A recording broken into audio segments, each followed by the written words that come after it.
What if everything you believe about yourself is merely a thought? What if your entire identity, your past, your future, your problems, your achievements, is simply a collection of thoughts passing through consciousness? Who would you be in the space between thoughts? In that silent gap where you seem to disappear, yet awareness remains? This question isn't abstract philosophy. It's the most practical inquiry you could ever explore. Because beneath the constant stream of mental noise lies something far more fundamental, something that was here before your first thought and will remain after your last, something unchanging amid life's perpetual change. What if you've been looking through a window your entire life, focusing only on the smudges and dust on the glass, never noticing the vast open sky beyond?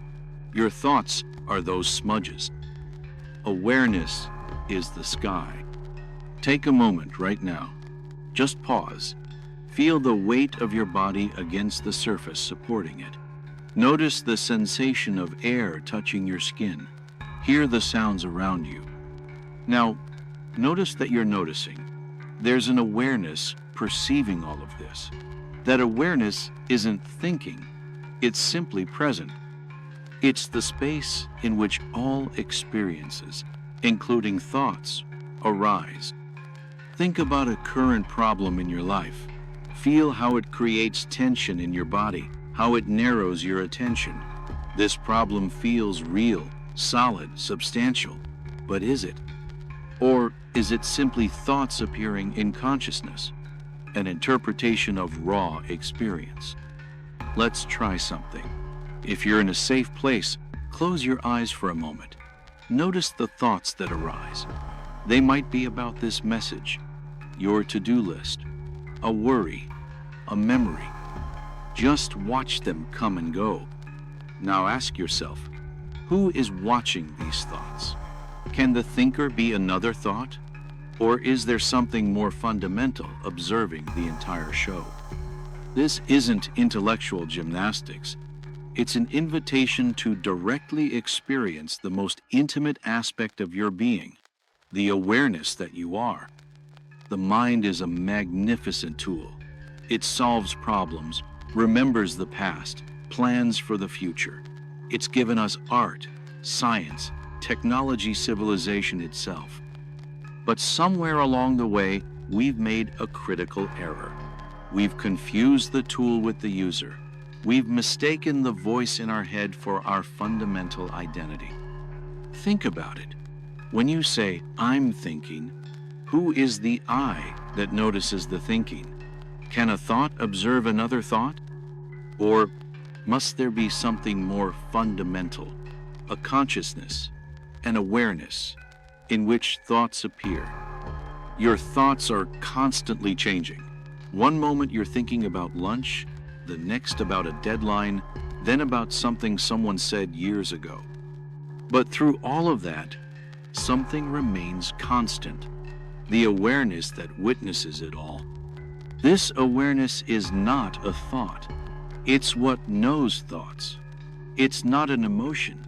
It's what experiences emotions. It's not a sensation. It's what senses sensations. It's the light in which all experiences appear, yet it itself cannot be seen as an object. Consider your childhood. Your body has completely changed since then. Not a single cell remains from that time. Your personality, beliefs, interests, and knowledge are entirely different. Even your name and circumstances may have changed. What remains the same? Only the awareness that was present then and is present now. When you were 5 years old, there was awareness. When you were 15, there was awareness. Now there is awareness. The content of that awareness, thoughts, feelings, perceptions, has completely changed. But the awareness itself is unchanged, undisturbed, ever present. This isn't some abstract philosophical concept. It's the most intimate reality of your experience. Right now, As these words enter your consciousness, there's an awareness that knows them. That awareness isn't buried deep inside you, it's what you fundamentally are. The great paradox is that this awareness is simultaneously the most obvious aspect of your experience and the most overlooked. It's like the eye that sees everything but cannot see itself. Or like trying to bite your own teeth or touch the tip of your finger with the same fingertip. Society has trained us to identify exclusively with our thoughts. I think, therefore I am, as Descartes famously said. But what if he had it backward? What if the truth is, I am, therefore I can think? Your thoughts tell a story about who you are. I am successful. I am a failure. I am not good enough. I need more to be happy. But these are just narratives, appearing in awareness. They come and go, while awareness itself remains unchanged. The ego, this sense of being a separate self, is essentially a thought-constructed identity. It's a collection of memories, beliefs, judgments, and desires that creates the feeling of being someone specific. It's the me story that your mind is constantly telling and defending. But here's the liberating truth. You are not your ego. You are the awareness in which the ego appears. The ego is like a wave on the ocean of consciousness, a temporary formation that eventually dissolves back into the water from which it arose. When this is realized, not intellectually, but directly experienced, there's an indescribable freedom. The suffering that comes from identifying with a limited, vulnerable entity begins to dissolve. The constant need to protect, enhance, and defend this fictional self loses its grip. Let's look at suffering itself. When you experience emotional pain, what's really happening? There's a primary experience, perhaps a sensation in the body, a wave of energy. Then there's the story about that experience, the thoughts that label it, judge it, resist it, or try to fix it. The suffering isn't in the primary experience, it's in the resistance to what is. When you're identified with thoughts, you're constantly at war with reality. This shouldn't be happening. I shouldn't feel this way. Things should be different. This resistance creates a sense of separation, of being isolated in a hostile world that needs to be controlled. But when you recognize yourself as awareness rather than thought, a profound shift occurs. You become the space in which life unfolds rather than an entity opposed to life. You become the witnessing presence that allows everything to be as it is. This doesn't mean you become passive or indifferent. Quite the opposite. When you're no longer consumed by the constant internal dialogue and resistance, you can respond to life with clarity, wisdom, and compassion. Your actions stem from presence rather than reaction, from seeing clearly rather than being lost in thought. Consider your own experience. Have you ever had a moment of pure presence? Perhaps in nature, during physical activity, in intimate connection with another, or in moments of crisis when thinking momentarily stops. In those moments, there's an aliveness, a clarity, a sense of connection that thinking can never provide. Those glimpses reveal what you truly are. They're not special states to achieve. They're recognitions of what's always already the case when the veil of thought temporarily thins. The great spiritual traditions have pointed to this truth for millennia, albeit through different languages and metaphors. Buddhism speaks of Buddha nature and emptiness. Hinduism talks about Atman and Brahman. Christianity references the kingdom of heaven within. Sufism points to the beloved. Beyond all theological and philosophical differences, they're gesturing toward the same direct intuition. What you most fundamentally are is not a thing, not an object, not a person, but the conscious awareness in which all things, objects, and people appear. Modern neuroscience and psychology are catching up to this ancient wisdom.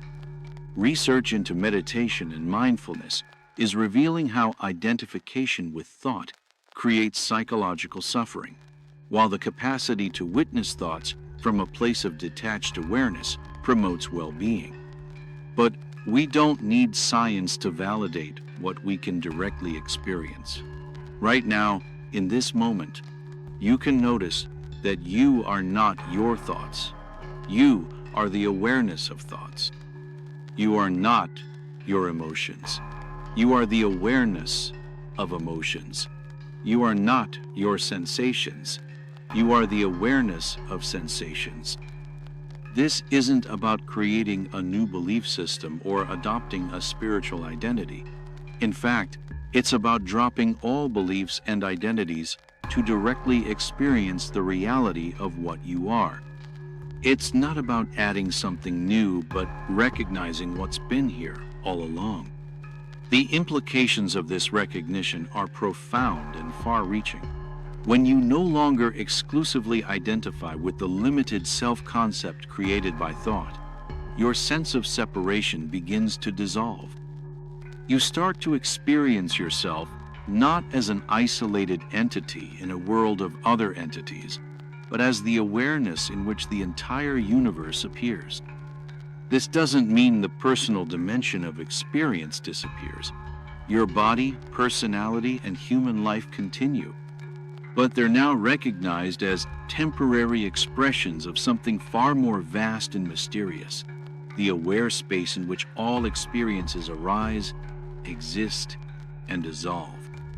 The suffering that comes from identifying with a limited, vulnerable entity begins to unwind.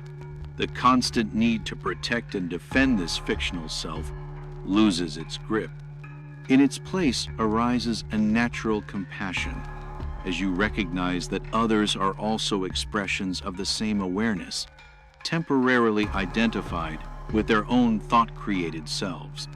Freedom doesn't come from changing or improving the content of consciousness, your thoughts, feelings, and experiences. It comes from recognizing what you are beyond all content. It's about shifting your identity from the wave to the ocean, from the character to the aware space in which the entire movie of life unfolds. This isn't about escaping reality. It's about embracing it fully. When you're no longer exclusively identified with thought, you can actually be more fully present to life as it is. You can experience joy without trying to cling to it, pain without needing to push it away. You can act in the world from a place of wisdom and compassion rather than fear and separation. The practical value of this recognition cannot be overstated. How much of human suffering comes from believing the negative stories the mind tells about ourselves and others? How much conflict arises from defending identities that are ultimately mental constructions?